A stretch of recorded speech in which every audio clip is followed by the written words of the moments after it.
talk about the little girl. The littlest one? The little girl, Hannah, 4-year-old. What are her issues related to hydrogen sulfide? Well, she has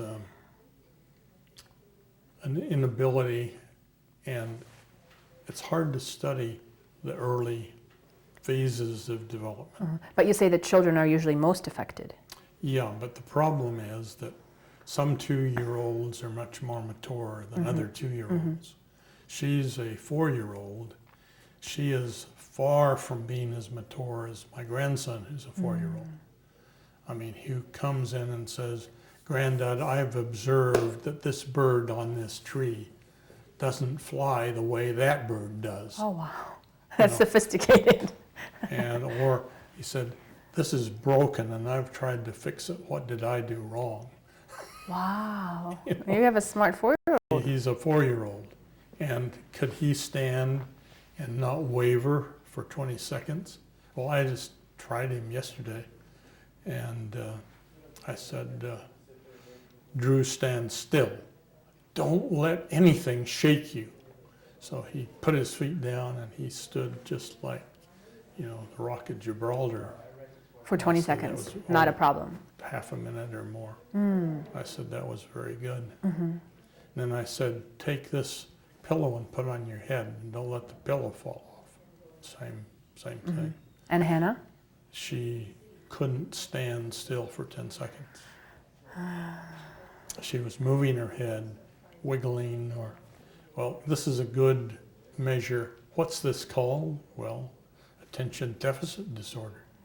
We've got a name for it because it's so common. 50 years ago, it didn't occur. It wasn't didn't have a name for it. Now it's very common. Well, what are chemicals doing? This is one of the things they're doing. Wow. Now, autism is a further degree of this. Right. And we have had mold-exposed children. This is not hydrogen sulfide, but another chemical. Molds being generated or mycotoxins being generated by molds indoors. Children that, this little girl at 4 seemed better able to control herself than they. I mean, they were going, these 5-year-olds, from side to side of the room, practically 3 feet above the ground.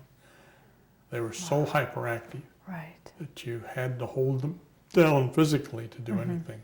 That's incredible. So, this is why I say, despite not being able to do the same measurements we do on adults, you can still see that you get an observational set of registers that say, well, this is not a normal child. Now let's move on to ammonia. What are the effects of ammonia poisoning or toxicity? And are they similar to hydrogen sulfide? Is it as dangerous? They're not similar, but the brain and the lung have limited ways of reacting. Other organs the same. You know that from your experiences professionally. So ammonia is a very strong base. When you breathe it, you have a pH lowering or raising. So that it's an alkaline burn if you inhale ammonia. What does it do in the brain? Well, it also transfers very avidly in the brain, whether it's as the gaseous form or hydroxide in the water of the blood. But it is a severe lung and brain poison. So we get similar manifestations. The brain can't say, well, this is chlorine, this is hydrogen sulfide, this is ammonia. We see a spectrum of change in the tests that I've enumerated and others, but they don't say this is from the reason. The specific assay. Now, there's sometimes clues. What does a chlorinated hydrocarbon solvent like trichloroethylene do? It happens to slow the blink reflex. Now, these children and the adults, the children didn't have slowing of blink. In fact, little Hannah had a 8 millisecond blink reflex. Well, that's, as normal as you could ever wish. Yeah. So that area is perfectly normal. Okay. But this balance hyperactivity thing is, Now, there's also an issue of bacterial resistance and microbes associated with lagoons and CAFOs. Can you talk about that? and gram-negative bacilli particularly, E. coli species, Pseudomonas, and the inhalation of those are among the most toxic agents that we ever inhale. Yeah. So gram-negative endotoxin is both by inhalation and direct injection in the blood. Well, inhalation is practically like injection. Right. This is why you inhale something, it goes to the brain before there's any chance to detoxify it. Oh. So what happens in people who do inhale E. coli? They can get an inflammatory response. Okay. And have you seen patients with those symptoms? Well, we've never been able to get and do an experiment that would separate out. I see. You could do experiments. It don't mean they're not ethical. It's not moral to put your fellow critters to this kind of a duress. So you have to kind of work your way logically along the steps of the path. Right. So now let's talk about solutions. What are the solutions to this toxicity issue? Is there any treatment that you prescribe for your patients? Is it just a matter of time for the toxic stuff to get out of their bodies? Or is it basically hopeless and there's no help? Avoidance is number one. Prevention, yeah. Yeah. If they can't get out of where they're being exposed, then they're never going to recover. So there's really no special spontaneous pill that you can recover prescribe. Yeah. Well, let's take it a step at a time. Are there things that help the brain run better? Yes, there are. Glutathione is one of these. This is a tripeptide, well known, and it's made by the liver and almost in every, at least mammalian species. And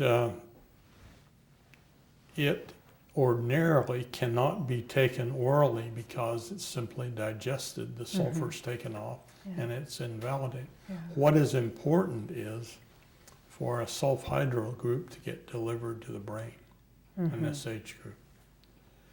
And, the methionine of glutamine of glutathione has that, but you can give spoonsful orally and nothing happens. You have to give it IV, but then you have to give grams because it gets diluted in the body. There is a trick, and that's to inhale it. So I didn't figure this out, but the people who did told me about it, and I said, oh, that ought to work, and it does. That's great. So we give them inhaled glutathione. And then there are a couple of other more developmental drugs on that idea. Simple chemicals that will improve transfer of glutathione across membranes. And one of these is called luminol, not like sodium pentobarbital. And then we look at things like, antioxidants, vitamin E, vitamin C, and vitamin A. So while these people are still living in the contaminated conditions, do these agents help or minimally? Minimally. Okay. The patients that you saw this morning, the patients that you saw this morning, are they on the medication? No. Did you even mention it or prescribe it, or? Not until I've looked at everything and thought through their particular situation. But so moving away is the only solution? Yeah. And how long will it take after they move away? How long will it take for these symptoms to just wear away? Well, this